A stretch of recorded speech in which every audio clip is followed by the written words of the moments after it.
स्वाध्याय भक्ति तो कर लें पहले। मंगलम भगवान वीरो मंगलम गौतमो गणे मंगलम कुंद कुंदाद्यो जैन धर्मोस्तु मंगलम। बोले अनंतानंत परम सिद्ध भगवान की 1008 श्री चंद्र प्रभु भगवान की ले चिंतामणि पार्श्वनाथ भगवान की अजय गुरुदेव विराग स्वामी महाराज की अहिंसामयी विश्व धर्म की। प्यारे बंधो, अभी आपने महाराज से पूजन का फल सुना और दूसरे महाराज से तीर्थ वंदना का फल सुन लिया। अब हम क्या सुनाएं? पूजन का फल कितना बड़ा महत्वपूर्ण है। आप सब तो पूजन जरूर करते होंगे, ठीक है ना? क्योंकि पूजन के बारे में एक कवि ने कहा है, जिन पूजाते सब सुख होए, जिन पूजा बिन और न कोई, जिन पूजाते स्वर्ग विमान, अनुक्रम तय पावे निर्वाण। यानी भगवान जिनंद की पूजा से क्या क्या फल प्राप्त होता है? तो कहा जा रहा, जिन पूजाते सब सुख होए। आपको कौन से प्रकार का सुख चाहिए? अगर आपसे कहें बताओ अभी सुख बताओ, गिनाओ कौन कौन से सुख चाहिए आपको। बेटे का सुख चाहिए, पत्नी का सुख चाहिए, मकान का सुख चाहिए, दुकान का सुख चाहिए, खाने का चाहिए, कौन? अगर गिनाएंगे तो कितने गिना पाओगे? 50 से ज़्यादा गिना सकते क्या? लेकिन भगवान जिनंद की पूजा करने लग जाओ तो भगवान के लिए तो सारे मालूम है कि कौन कौन से सुख उनको चाहिए पड़ते हैं। वो सारे प्रकार के सुख भगवान जिनंद की पूजा से अपने आप ही मिल जाएंगे। अगर तुम कहीं मांगने जाओगे तो नहीं मिलेंगे। जब भी मिलेंगे तो कैसे मिलेंगे? पुण्य से मिलेंगे, ठीक है ना? और पुण्य कहीं बाहर नहीं मिल सकता। पुण्य जब भी मिलेगा तो कहाँ मिलेगा? संत और भगवंत के पास मिलेगा, ठीक है कि नहीं? इसलिए जब जब भी जिसको जो भी प्राप्त होता है वो सब पुण्य से मिलता है और पाप के उदय से संसार में भटकना पड़ता है। आपने सुना होगा राम जी लक्ष्मण जी के लिए वनवास हुआ। कहा भी एक भजन में कहा है, कर्म के खेल कैसे हैं ये दुनिया को बताएंगे, पड़ी जगह में विपद भारी प्रभु तुम को सुनाएंगे। अवध का राज्य मिलना था, तिलक श्री राम का होता, अयोध्या रो पड़ी सारी, सुना जब मन को जाएंगे, कर्म के खेल कैसे हैं ये दुनिया को बताएंगे। ओ जनक की लाडली बेटी अवध का मिल गया वैभव, पता नहीं था ये सीता को, कर्म क्या दिन दिखाएंगे, कर्म के खेल कैसे हैं ये दुनिया को बताएंगे। ओ पांडव महाबली गाए कि जिनका सत्य संबल था, बने ग्रह विराट के क्या क्या, कर्म कैसे नचाएंगे, कर्म के खेल कैसे हैं ये दुनिया को बताएंगे। कितनी बढ़िया बात कही। एक और कर्मों के फल से इतने बड़े शक्तिशाली रामचंद्र जो बलभद्र थे, वो बेचारे जंगल जंगल खाक छानते फिरे। सीता जी और सोच रही थी हम तो अवध में जाकर के खुश रहेंगे, लेकिन वहाँ पर जाकर के भी जंगल का सैर करना पड़ी। पांडव इतने बड़े शक्तिशाली थे। है पांडव तो हमको लगता है आपके उस एरिया में कहीं रहे ना? कहाँ पे? हस्तिनापुर में रहे, और वहाँ पे भी बताते थे कौन सरधना, और वहाँ क्षेत्र कौन सा है,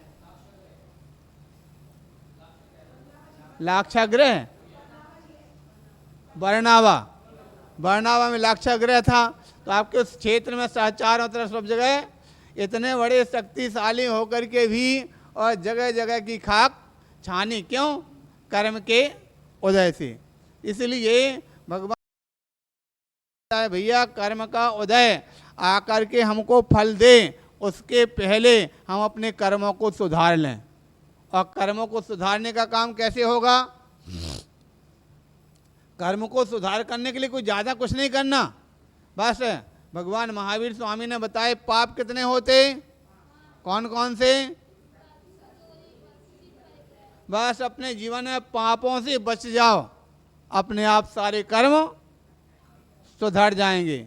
अगर पापों से नहीं बचे तो समझ लीजिए फिर वो छोड़ने वाले, क्योंकि जो कर्म बड़े विचित्र होते हैं, कहने को तो जड़ होते हैं, लेकिन हमको लगता है चेतन से भी ज़्यादा खतरनाक हुआ करते हैं। बोल कहा भी का है कि कर्म बड़े बलवान, टरते नहीं अटारे, टरते नहीं अटारे, इनसे सब टक्कर मारे मारे के हारे, इनसे सब टक्कर मारे मारे के हारे।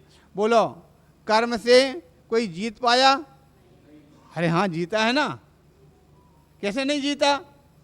अगर कर्म से नहीं जीते होते तो तुम दर्शन वंदना करने क्यों आते? वंदना किस करने किसकी आए हो? अरहंत भगवान की। उन्होंने कर्मों को जीता कि नहीं जीता? ध्यान रखना, जिसने कर्मों को जीता बस उन्हीं की वंदना होती है, उन्हीं की पूजा होती है और उन्हीं की भक्ति होती है। इसलिए जब हमने और उनके पास क्यों जाते हैं? भावना यही लेकर के जाते हैं, हे भगवान आपने कर्मों को जीत लिया, हम भी ठीक है ना। वंदना करने के लिए आप लोग जाते हैं तो वंदना में ध्यान रखना, वंदना तीर्थ वंदना तो करना कम, गुरु वंदना करना ज़्यादा। ध्यान रखना, क्योंकि तीर्थ जो होते हैं दो प्रकार के होते हैं। एक स्थान पर किसी कवि ने कहा है, आचार्यों ने कहा है कि दर्शना साधुनाम दर्शनम पुण्यम, साधुनाम दर्शनम पुण्यम, तीर्थ भूता ही साधुवा, कालेन फलितम तीर्थम, सद्या साधु समागमा। साधु का दर्शन अपने आप में बहुत बड़ा पुण्यशाली होता है, और साधु अपने आप में कैसे तीर्थ स्वरूप होते हैं। तीर्थ तो जहाँ एक बार बन गया तो हमेशा हमसे बना रहेगा, लेकिन साधु आपको दोबारा कब मिले ना मिले कोई गारंटी नहीं है। आज के आपके उस क्षेत्र के ज़्यादा विशेष आपके महत्व रखने वाले कौन से महाराज? विमल सागा जी महाराज, जिनका वहाँ पर आचार्य पद हुआ था। कहाँ पे? फिरोजाबाद के पास कौन सा स्थान है? टूंडला। टूंडला में आचार्य बने थे आचार्य विमल साई महाराज। सम्मेद शिखर में हमेशा रहते रहे। हो सकता आपके बुजुर्गों में कुछ लोगों ने दर्शन किए होंगे। अब आप कहा जाए विमल साई महाराज के दर्शन करके आओ तो मिलेंगे क्या? अभी तक आचार्य विद्यासागर जी के दर्शन करते थे, आचार्य विराग साई महाराज के दर्शन करते थे, अब जाओ दर्शन करने के लिए तो मिलेंगे क्या? इसलिए तीर्थ से ज़्यादा महत्वपूर्ण क्या हुआ? जब तक हैं तब तक दर्शन पूजन भक्ति आराधना जितनी आप कर लेंगे संतों की, और तीर्थों, और तीर्थ वो कैसे होते? अचेतन होते, और संत कैसे होते? चेतन होते हैं। तो अब बताओ किसका पुण्य ज़्यादा लगेगा, किसकी महिमा ज़्यादा होगी? ठीक है कि नहीं? तो इसलिए हमेशा इस बात का ध्यान रखना, जब कहीं तीर्थ यात्रा पर जाओ तो वहाँ पर जानकारी करो, और पहले से अपना कहीं रास्ते में कौन कौन से स्थान पर साधु मिलते हैं उनकी पूरी जानकारी करके लिस्ट बना, वहाँ पर दर्शन करने। अगर आपको अलग से भी जाना पड़े तो ज़रूर जा कर के संतों के, अभी हम लोग कुछ पहले थे कहाँ थे, शायद दिल्ली में कहीं पर, तो वहाँ बताए थे कुछ लोगों ने नियम ले रखा था। हाँ जयपुर में सुनील भैया, उन्होंने नियम ले रखा था, बोले 108 साधुओं के दर्शन करना है, चाहे जहाँ मिले कैसे मिले।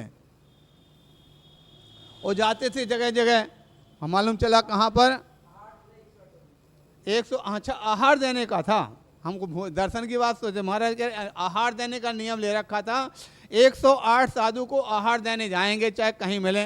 अगर यहाँ पर 6 साधु हैं तो 6 साधुओं को 6 नंबर हो गया। दूसरे स्थान पर गए तो अब दोबारा इनकी वो नहीं चलेगा, नए नए साधुओं को।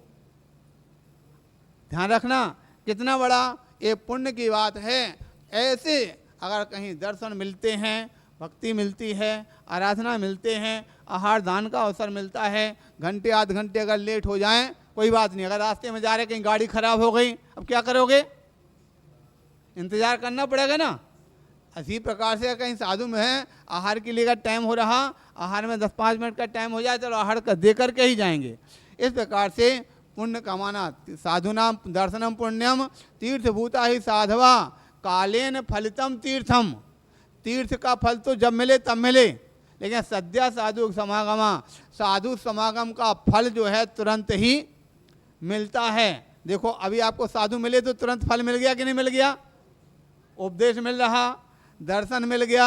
अगर आहार के टाइम पे आते तो आहार दान को मिल जाता।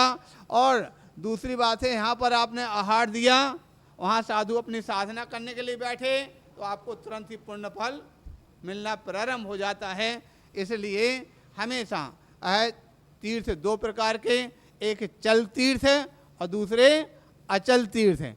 अचल तीर्थ अपने स्थान पर रहते हैं, चल तीर्थ हमेशा नहीं मिल पाते हैं। और हमेशा ये भावना बनाना, आपके यहाँ पर हो सकता कोई मंदिर समिति वाले लोग होंगे, कहीं नगर के समिति, गांव के समिति वाले लोग होंगे, तो अगर आसपास में कहीं कोई साधु अगर आते हैं तो उनका अपने नगर में चातुर्मास कराना। चातुर्मास कराने से एक साथ 4-4 प्रकार का पुण्य, रोज साधु का दर्शन मिलेगा, आहार दान का अवसर मिलेगा, भैयावृत्ति करने का अवसर मिलेगा, ठीक है कि नहीं, और उपदेश,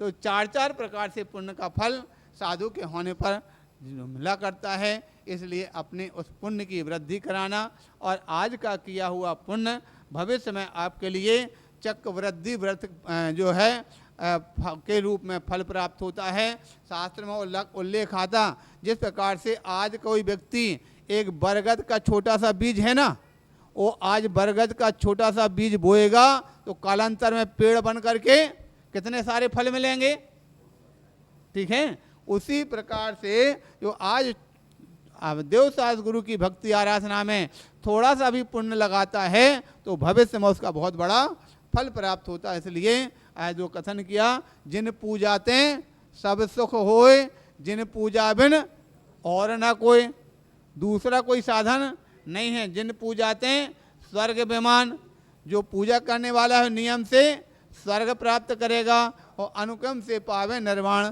कर्म कर्म से वह मोक्ष को प्राप्त किया करता है। आप लोगों का समय तो नहीं हो रहा जाने का, ठीक है। तो इस प्रकार से अपने यहाँ पर हमेशा पुण्य लाभ हमेशा लेते रहना चाहिए, भक्ति करते रहना चाहिए। बोले 1008 श्री चंद्र प्रभु भगवान की चिंता।